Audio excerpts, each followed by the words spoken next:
Hi, I'm Joseph Tapper, the President and CEO of the Tapper Group Incorporated. We are a human development company specializing in the use of the mind. We take mundane all the way to spectacular through the use of the mind.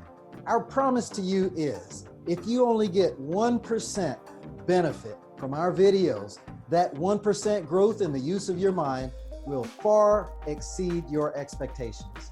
Apply what you learn and you will easily hit your financial, business, and personal targets.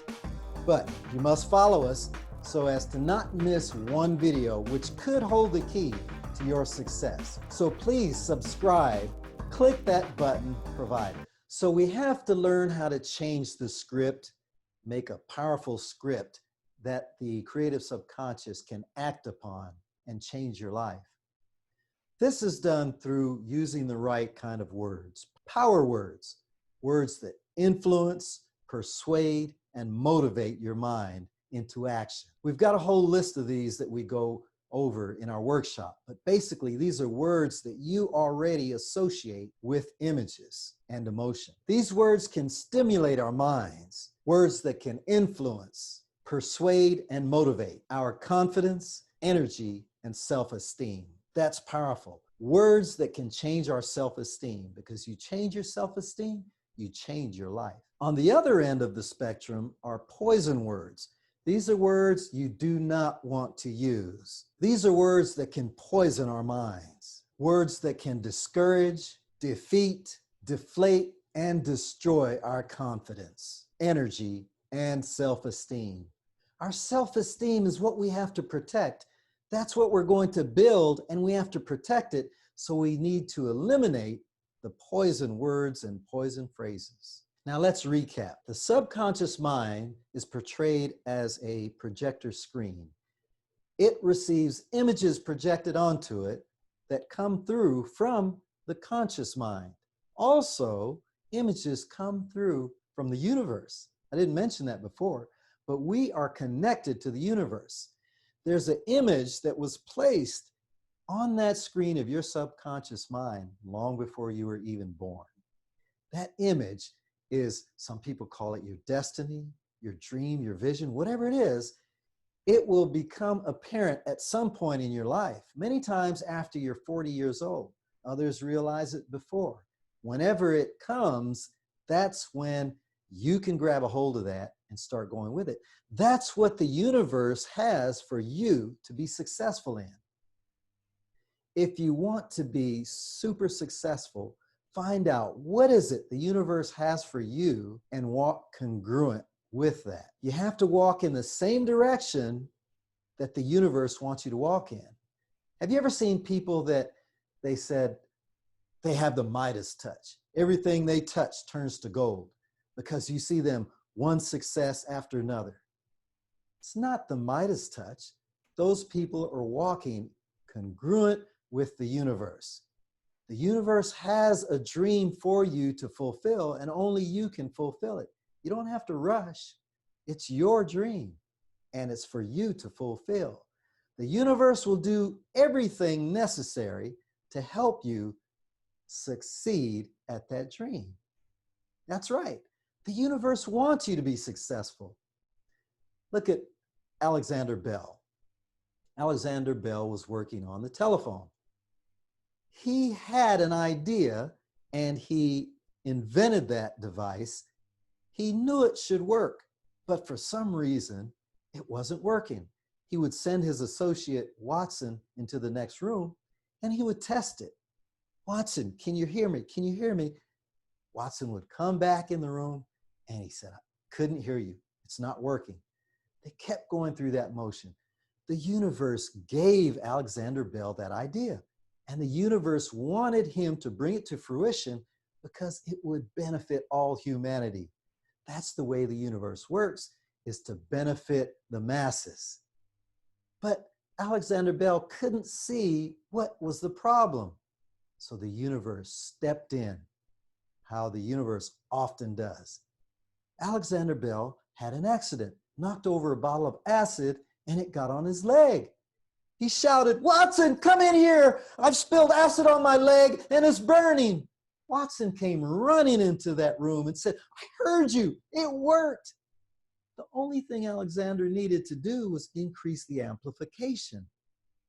But he wouldn't have known that if he hadn't have spilled acid on his leg and caused him to raise his voice. So the universe wants you to succeed and will do whatever's necessary to push you into fulfilling your dream.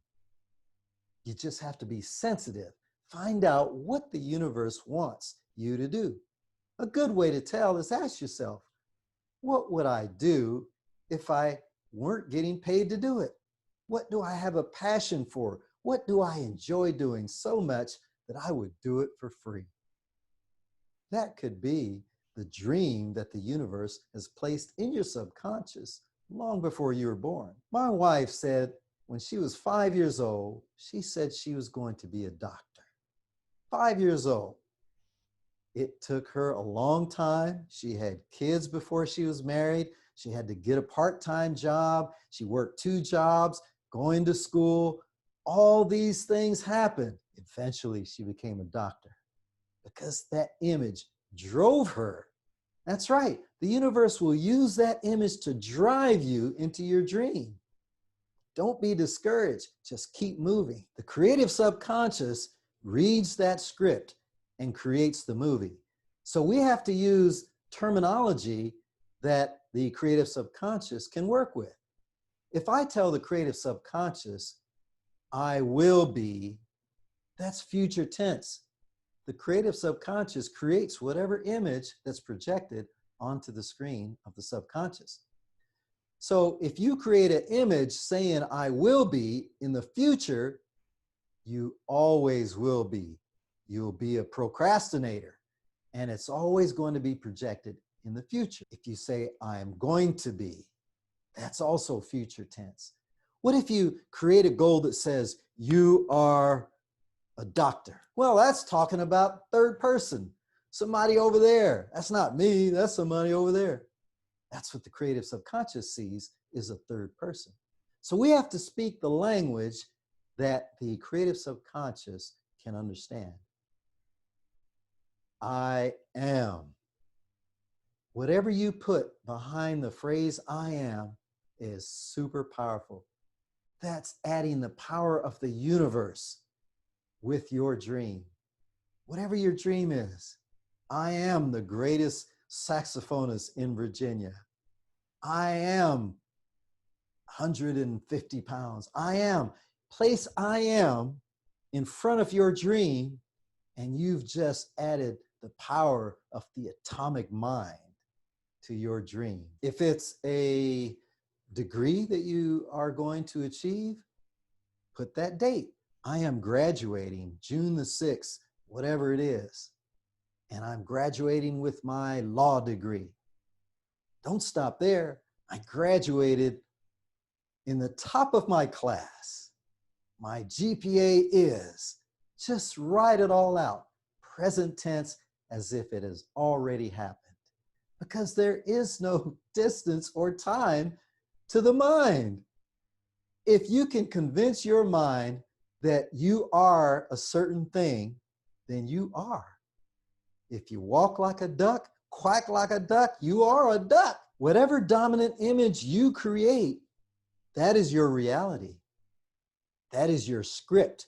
And the creative subconscious will read that script and create the created reality that accurately reflects that script. We're going to use all 3 methods, repetition, delegation, and emotion, to create an atomic script that is so easy for the creative subconscious to create. Now, when we do this, we have to be specific. You're creating a dream. People may have accused you of being a dreamer in the past. That's great. Dreamers are the ones that get things done. Create a dream, but it has to be specific and it has to be measurable. You can't be vague and just say, I have a lot of money. What is a lot of money? So be specific. Use numbers. Create a script for the creative subconscious to read and to accurately reproduce. Make it attainable and realistic. Now, what's realistic to me may not be realistic to you. When Bill Gates was sitting there and created Microsoft, everybody else might have said he's crazy. The inventor of the radio was threatened with a sanitarium. They were going to lock him up and put him in a nut house because he said he could take your voice, transport it over into another state, and your voice would be heard over there. They told him he was crazy, but he did it. He created the radio. So what's realistic to you may not be realistic to me, but it's got to be realistic to you. So these things, oftentimes we have to keep to ourselves. We don't really want to share it with everybody. These scripts are for you and you alone. If you have a group, a mastermind group of people that are empathetic to your dreams, you can share it with them. Don't let anybody use poison words against your script. This is your reality. It's real to you and you own it. Nobody else can control who you are and who you become. That's your reality. That's all the time we have for today. Please subscribe and you'll be notified when the next video is released. Thank you for your time.